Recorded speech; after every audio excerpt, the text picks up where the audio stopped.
Bismillahirrahmanirrahim. Hello, Assalamu alaikum. Welcome to World This Morning with Shiza Hashmi, ladies and gentlemen. Ramzan Kareem, Ramzan Mubarak to everyone watching out there. May it be Muslim brethren, non-Muslims, whoever, because we open our windows of love to more than 40 countries in the world. Well, I know this is, of course, not just the beginning of the month, but I am definitely going to keep saying Ramzan Mubarak throughout this month because it is a month of blessings. It is indeed a blessing from our God. Ladies and gentlemen, this Ramzan happens to be probably the first of my life, which, appeared in summer. And of course, it is so hard for all the Pakistanis, especially out there, and people living abroad as well, who are observing summer because the hours of the day are so long. But kudos to all of you out there. If you're doing it for your Creator, Allah, you are definitely going to get an amazing reward towards the end of it, ladies and gentlemen. And one more thing, I always say, be kind to the people around you, be empathetic, and also be compassionate. I really hope you're doing that because especially when you're fasting, you're getting 70 times the usual reward, and the people around you enjoy it more because everyone's looking for kindness around them. So, we have been doing this thing for quite some days now. In Ramzan, the first segment, we, absolutely dedicate to things that we learn from our religion, especially about this month, the virtues of this month and everything, because even, me and my co-anchor Shahzad sometimes lacking behind the knowledge that we should have. So this is for all of you out there and for us as well. And the last time we spoke to one of our, very favorite religious scholars, Sandhu Sahab, we spoke about all the misconceptions or the things that we unintentionally do wrong in our fast. But we need to learn them as we're Muslims, and we need to make our fast perfect. But today, we are talking about, again, something which should be a part of our personality, of, the traits that we develop. It has been taught throughout our religion, throughout, ever since our prophets have been, been sent to the planet. And we've been learning this through our book as well. We are talking about Adlo Ehsan today, ladies and gentlemen. The true English explanation or the meaning of it, we will definitely ask the very apt guest that we have with us. On my right-hand side, again, we have been graced by this person who happens to be a chartered accountant, yes, but also a religious scholar. Assalamu alaikum, Mr. Imran Sandhu. How are you? Wa alaikum assalam. I'm good. And how about yourself? I'm very good too, but a little less energetic as compared to the other days because, of course, in Ramzan, you're not supposed to have coffee early in the morning, but yay, thanks to Sehri. So how's your Ramzan going? Ramadan is, mashallah, going very well. And, as we are progressing into the second Ashura, we must understand that the first Ashura is the mercy, and the second Ashura is Astaghfar. Right. So but on the other hand, we must also try and understand that how does a society help us? How does Ramzan help the society to move into a better direction?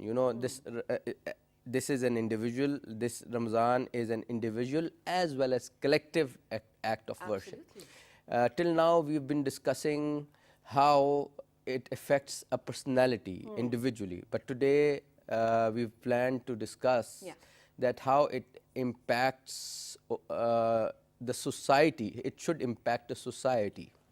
Right. Please go ahead. So, there are different, I would say, there are different,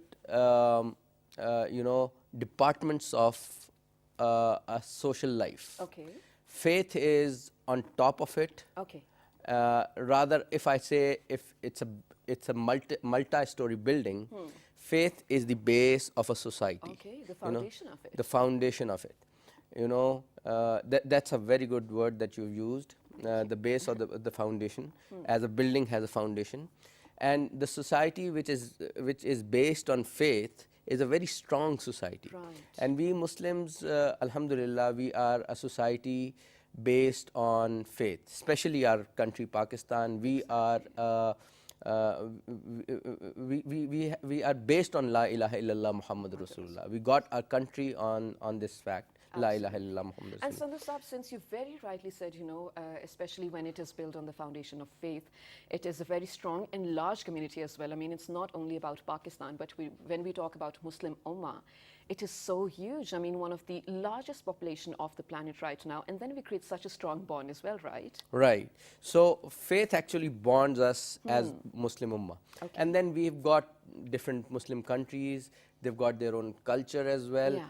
but we've got a collectivity as well. Right. So, this adl and ihsan, it starts from faith. Okay. Then the second story, or the ground is our actions. Okay. Muslim society should be based on actions. Right, of course. And actions should be, be done by adl and ihsan. Oh, okay. The main two actions that any person individually and any society collectively, if the departments in that society or the organizations of that society, for example,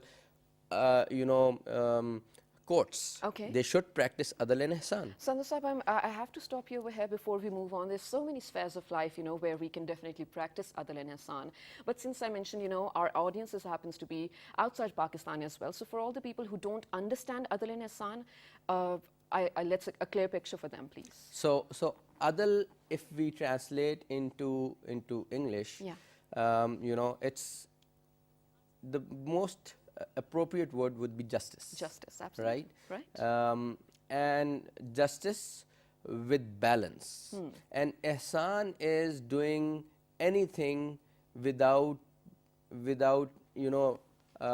considering that you would be rewarded by Someone by else?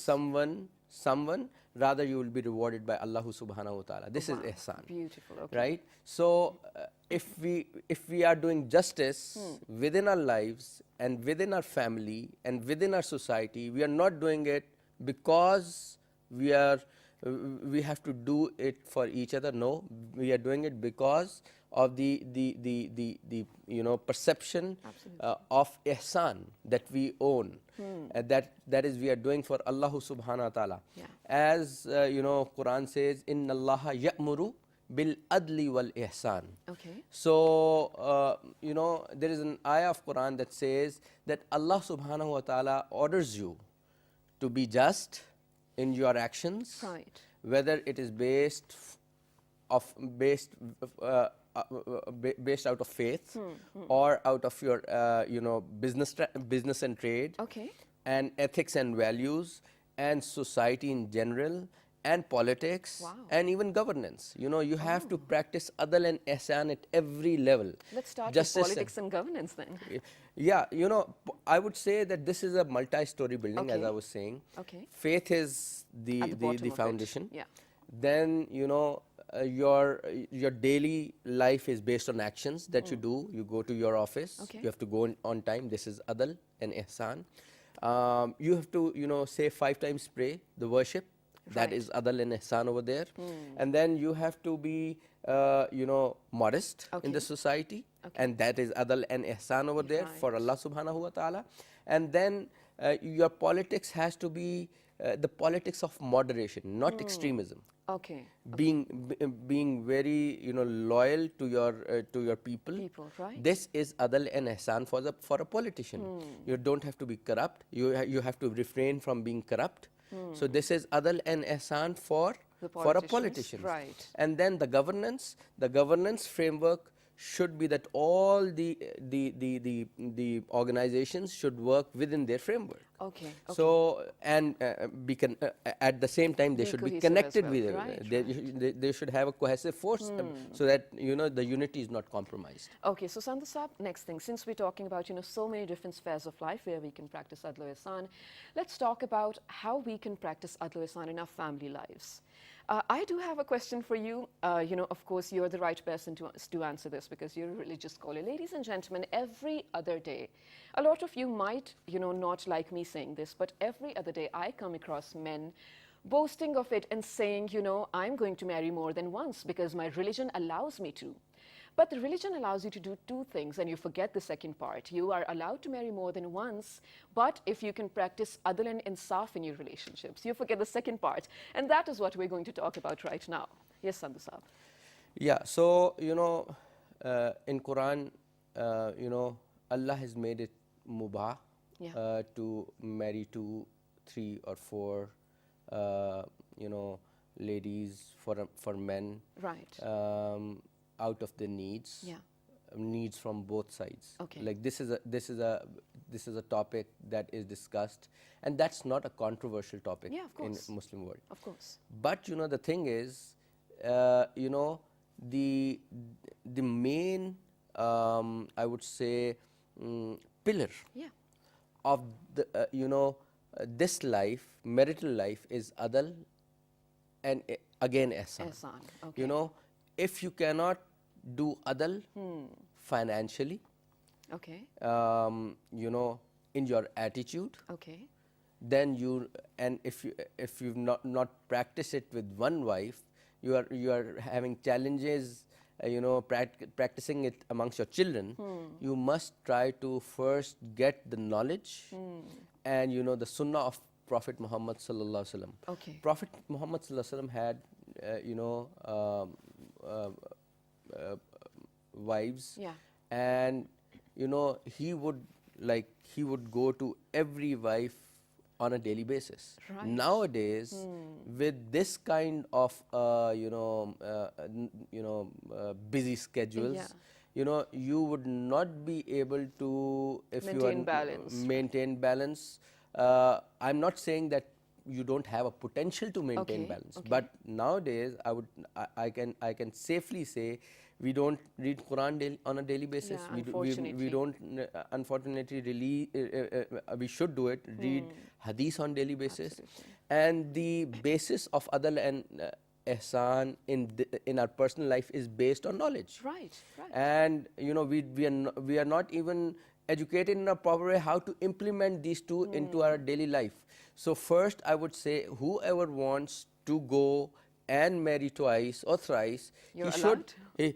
you are allowed. He should first go and read in Quran what adal and ihsan means. Right. Like, if I take a test of most of the people and ask what is the meaning of this ayah, Yeah. I'm sure the level of education that we are having nowadays, he would not be not he would not be understanding it properly. If he does not understand Quran properly, Yeah. or hadith, how would be he able to do adal or ihsan? Absolutely, that's so so true. this means I'm not saying that this should not be done. I'm totally for it. Yeah. But again, you know, that the person who is not going to be doing adal, he's going to be he has to answer Allah subhanahu wa ta'ala. Absolutely. Towards the end, definitely that is what you have to do, answer Allah. But Sandhu Sahib, moving on to, you know, how we can observe and practice adl ihsan in businesses and trade, especially in Ramzan. Price hikes, oh my God, because this is a month for everyone out there, and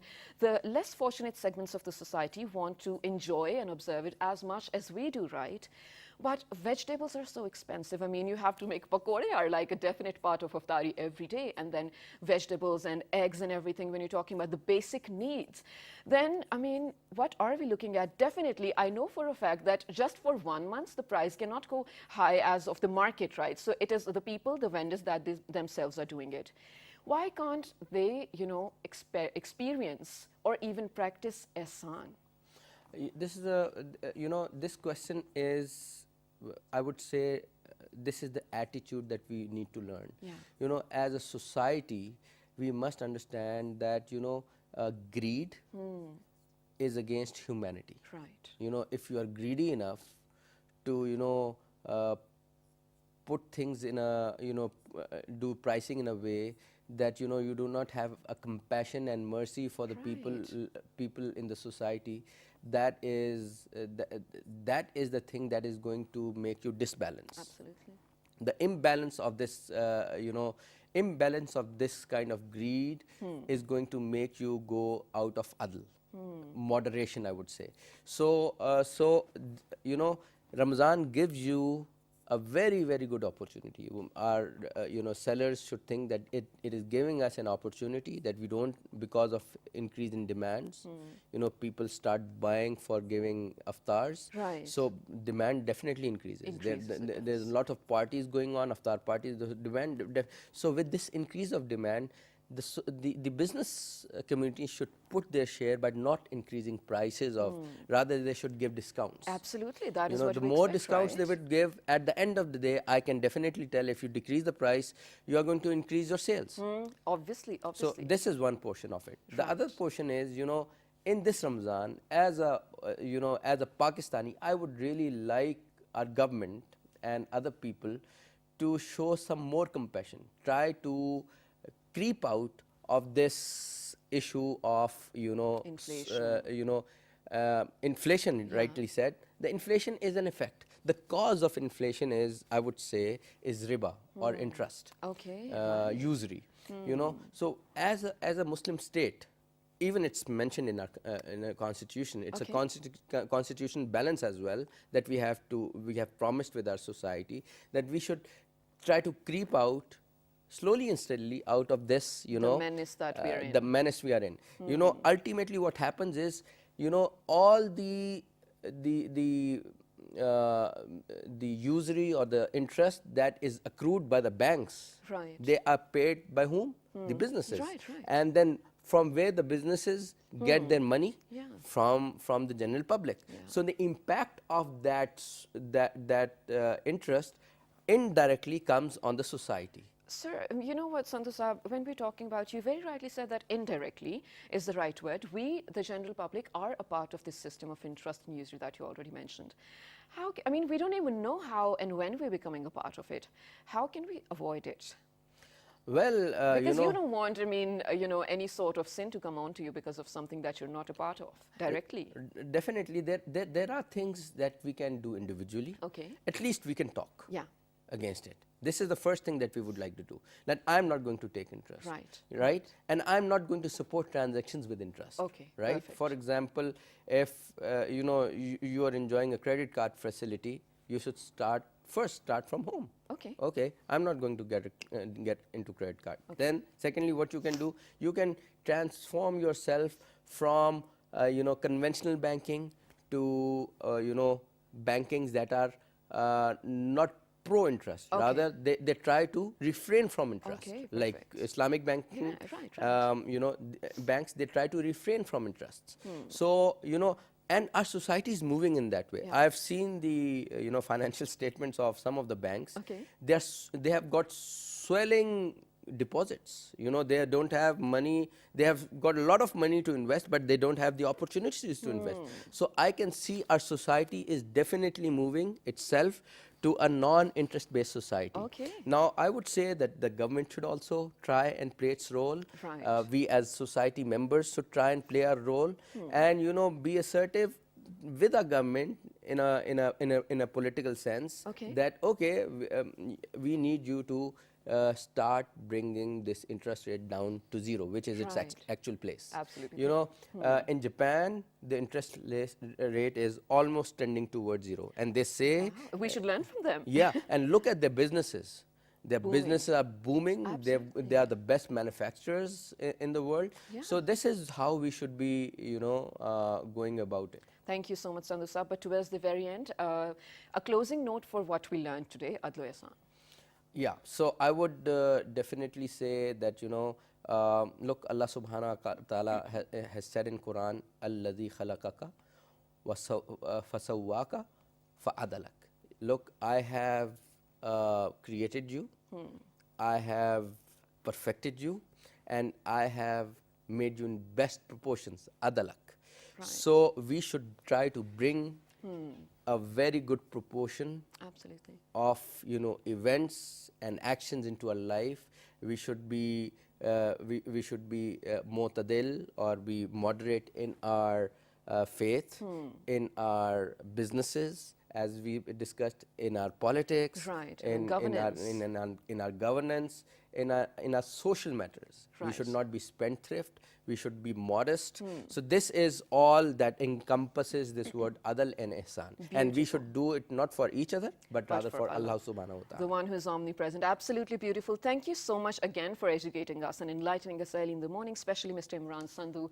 Ladies and gentlemen, I know there are, you know, people who are probably not as privileged as as we are. I mean, we are definitely spending this month, Ramzan, in a beautiful manner, I'd like to say. But some are, unfortunately, Sandhu Sahib, even bedridden or in the hospitals, or probably not even living with their families. They're not, because of the conditions that they're living in, they're probably not even fasting. But that is why we are here to share our Ramzan mornings with you and educate and inform you about your religion, about this month as much as we can, because we love learning too. Right now, we're heading out to a very short break, but when we come back again, we're discussing something very interesting. I'm not giving it away. Stay tuned. Good morning.